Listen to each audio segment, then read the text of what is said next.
ربنا سبحانه وتعالى لما خلق الكون حط فيه قاعدة أساسية بسيطة جدا، إنه الكون ده مستمر في توازن طبيعي بيئي بيعمل استدامة لما يحدث حولنا.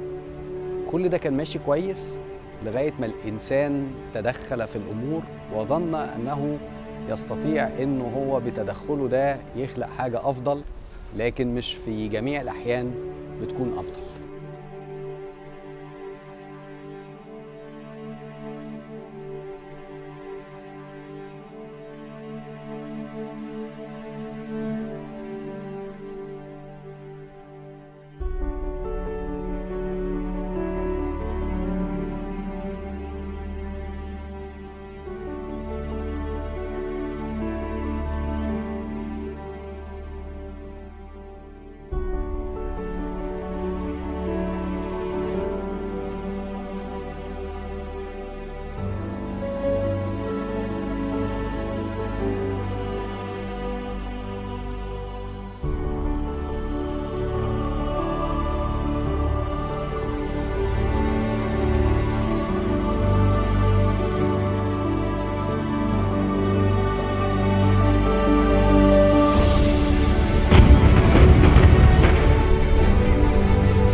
عايزكم تشحنوا بطاريتي، عايزنا نحط ايدنا في ايدين بعض، هيكون احسن يوم هندسه.